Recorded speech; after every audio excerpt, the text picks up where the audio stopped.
Oi, gente, tudo bem com vocês? Então, hoje eu vim até aqui para a gente bater um papinho sobre a origem do tarô. Algumas linhas de estudo dizem que o tarô apareceu, tá?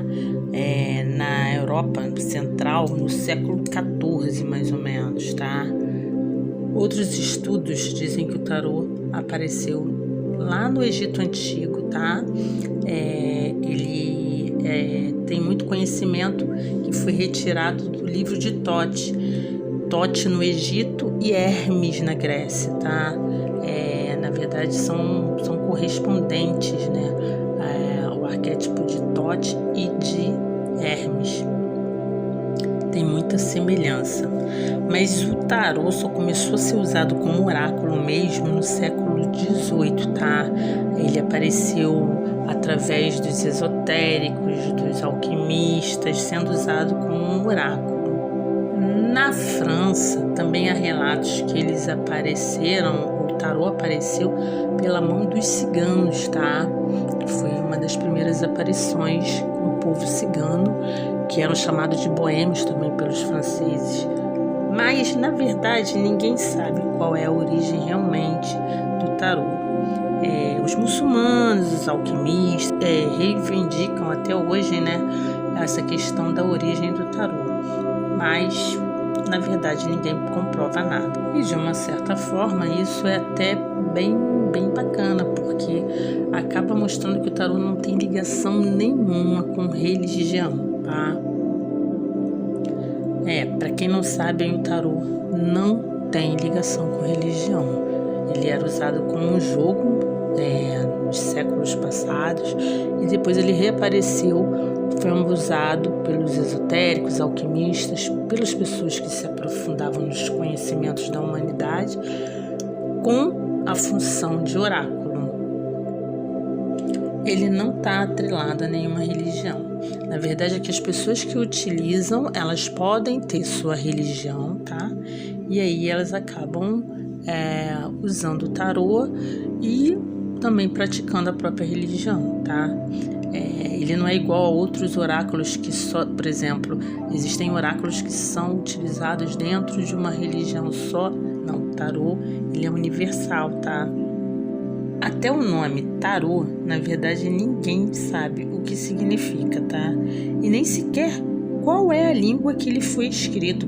Que tipo de língua seria essa da palavra tarô? O tarô é como se fosse um livro, tá? Só que com folhas soltas, que conversa com o ser humano através dos seus símbolos. Na verdade, tem que ter um certo conhecimento, tá? Para fazer essa leitura, que seria os tarólogos que interpretam essa leitura desse livro. Uma coisa muito curiosa também que as pessoas dizem, né, que o tarô lê o futuro. O tarô não lê o futuro, tá, gente? O tarô fala sobre o presente de cada um ou de uma situação, de uma energia, tá? Ele fala das muitas possibilidades em relação a um momento de uma energia de uma pessoa. Através dessas possibilidades, o tarô, dessas possibilidades, né, desses momentos, o tarô aconselha o melhor caminho ao consulente, tá? Para que ele tome as atitudes e se movimente ao fazer coisas favoráveis ao seu caminho, né? E, de uma certa forma, a gente constrói nosso futuro como? Nesse momento agora, né? No momento. Então, se você tem um aconselhamento, se você sabe qual é a melhor direção para seguir, né? A direção mais aconselhada no momento, você constrói um bom futuro, um bom caminho, né? O tarô te mostra as possibilidades de caminho e te aconselha. Só que você toma a decisão, você segue o caminho mais apropriado ao seu desejo. O tarô, ele é composto de 78 arcanos, né? Que são as lâminas, tá? São 56 arcanos menores e 22 arcanos maiores, tá? A palavra arcano, gente, significa mistério, enigma. Os 56 arcanos menores se dividem em 4 naipes, tá? Que são eles: copas, espadas, ouros e paus, tá? Que representam os 4 elementos: terra, fogo, água e ar.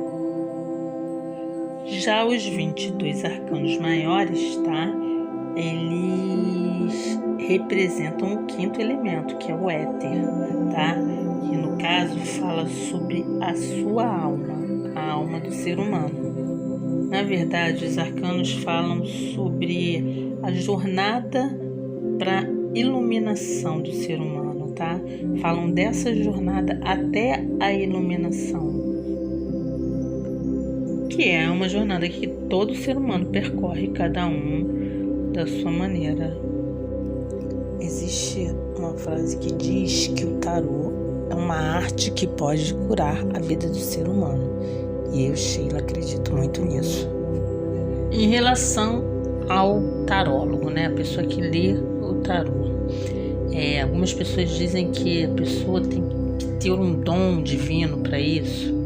Então, eu, Sheila, penso assim, eu acredito que todo ser humano nasce com habilidades, né? Todo ser humano. Só que algumas pessoas têm mais inclinações para algumas coisas e outras para outras.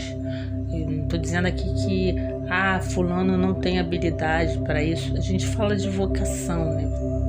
Mas eu acho que todo mundo pode fazer tudo com foco, com atenção, com dedicação, com amor. A gente aprende as coisas, né?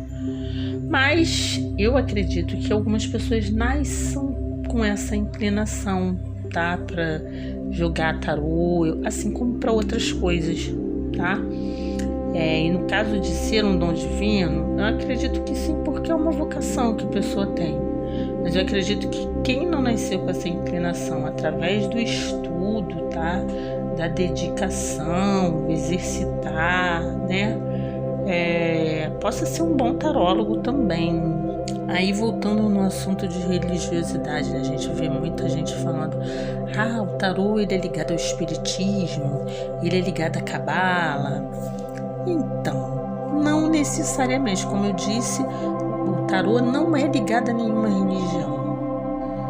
Sheila, mas ele pode ser utilizado juntamente com a cabala, né, com o espiritismo? Sim, porque como eu disse lá no início, é a religião de cada pessoa, a escolha de caminho religioso para cada pessoa.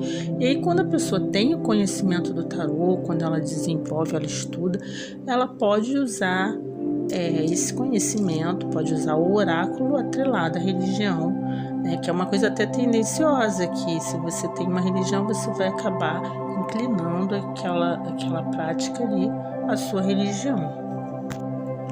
Tipos de tarô, tipos de decks de tarô.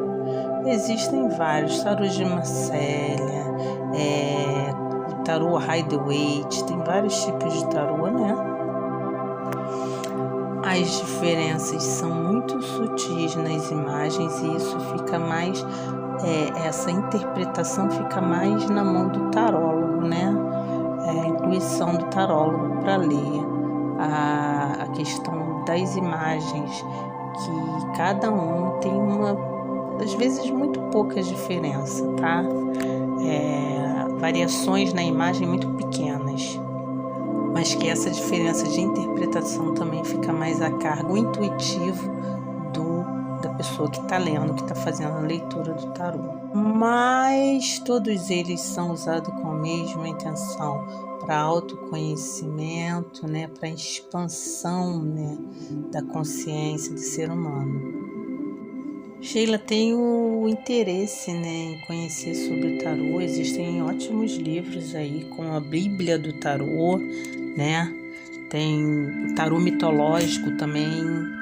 Inclusive, alguns desses livros vêm até com um deck de cartas, né? Um deck de tarô junto com o livro, para quem tem interesse em aprender e tal. Mas são livros muito bons. O tarô, ele, quando foi encontrado, né, no Antigo Egito, ele tinha um formato diferente, as lâminas eram muito maiores, né? E elas eram pintadas, as imagens, as figuras eram pintadas com ouro. Então, só a nobreza tinha acesso, né, a essas lâminas, ao tarô. Inclusive, em festas de casamentos, eles eram dados como presentes, tá? Presentes de casamento. Na verdade, só a nobreza mesmo tinha acesso ao tarô, né? Com o passar do tempo, isso modificou, né?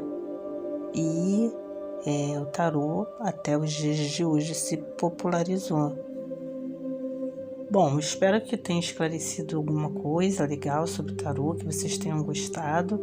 E até o próximo vídeo, gente. Beijo no coração de vocês.